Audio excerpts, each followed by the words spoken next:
do really like the 30s and 40s. It's like the first golden age of horror. This is the era that introduced the world to the universal monsters, like Dracula, Frankenstein, the Wolfman, the Mummy, and the host of sequels that would follow.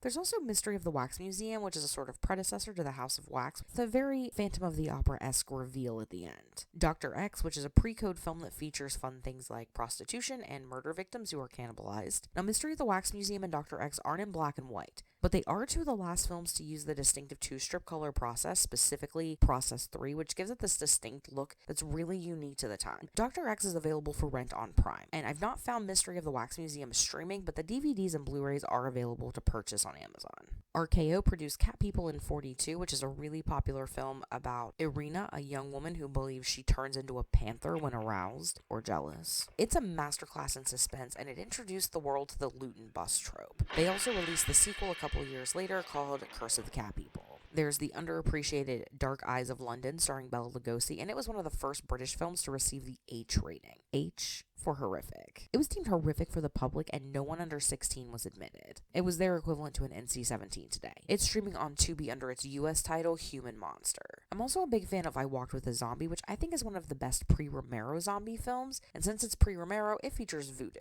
You can buy or rent it on Amazon. The Ghost Ship from 43 is another great one that's available to rent or buy on Prime, and it's this really dark, claustrophobic thriller that, as the name suggests, takes place on a ship. Frankenstein director James Whale directed The Old Dark House in 32. It's considered one of the preeminent gothic horror. It's at once grim and atmospheric, but also campy, and served as an inspiration for later films like the Rocky Horror Picture Show. It's streaming on Tubi, and it's one of my favorites from Whale. If you like more thriller movies, Hitchcock's Notorious from 1946 is currently streaming on Tubi, as is The Ape if you're interested in Boris Karloff and horror that is distasteful and ridiculous, but also a good time. Karloff's character is a doctor trying to cure a woman paralyzed by polio when he gets the idea to wear a dead ape's skin as a disguise to commit murder so he can collect the materials he needs for research. On Prime and Tubi, you can stream The Most Dangerous Game from 1932. That stars Leslie Banks and Fay Wray on an island, and Banks is a big game hunter. He deliberately causes shipwrecks so he can hunt the survivors. And then there's Freaks, director Todd Browning's film about carnival performers taking revenge for the betrayal and murder of one of their own. It was and remains one of the most controversial films of all time, and it's available for rent on Prime.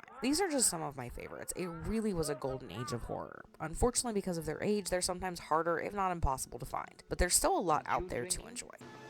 I never drink. Why?